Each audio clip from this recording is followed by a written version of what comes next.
মা বাবা, নিজের স্ত্রী সন্তান, নিজের পরিবারের কাউকে দেখতো না। তাই বলুন মহারাজ, এই মাতালকে কি শাস্তি দেওয়া হবে?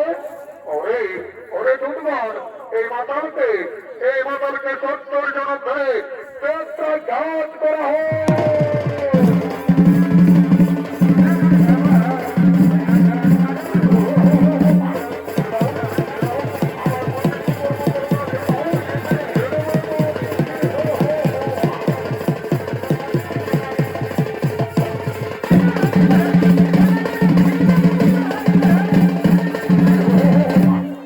চিত্রগুপ্ত, আপনি আমরা খাতা মেলে দেখুন চিত্রগুপ্ত, এই যুবক আর এই যুবতী মর্তধামে কি পাপ করেছিল?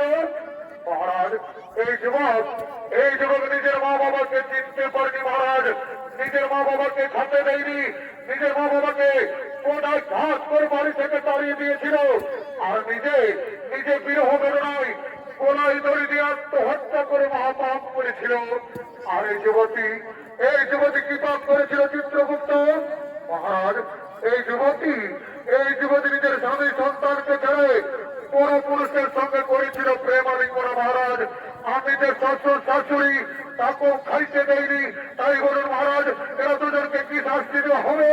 ওরে ওরে দুধবার, এই যুবককে জ্বলন্ত আগুনে আর এই যুবতীকে গরম জলে নিক্ষেপ করা হোক।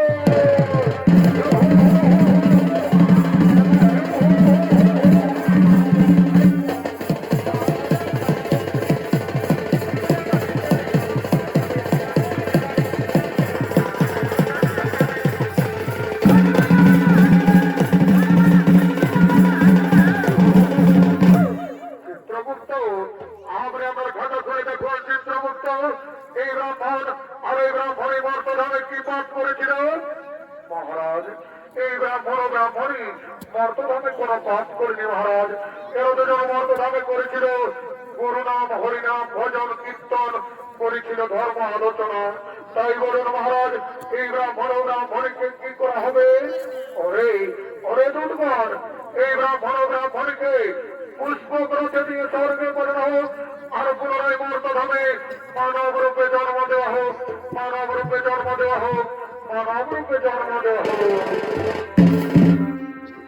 তুমি পারের করতো তেনাবার তাকাই ডাকি তোমারে, তুমি পারের করতো তেনাবার তাকাই ডাকি তোমারে, মরি বিদিত যেন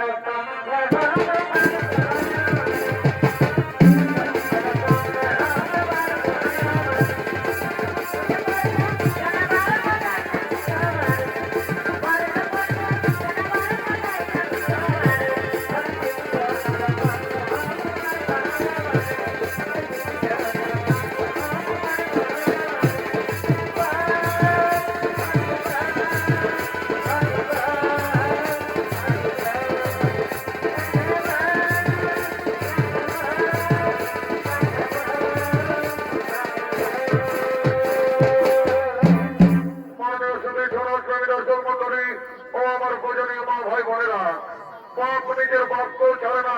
তাই পৃথিবীতে যেমন কর্ম তেমন ফল। তাই সমাপ্ত হলো 8 সঞ্চয়ের 2 নম্বর পালা।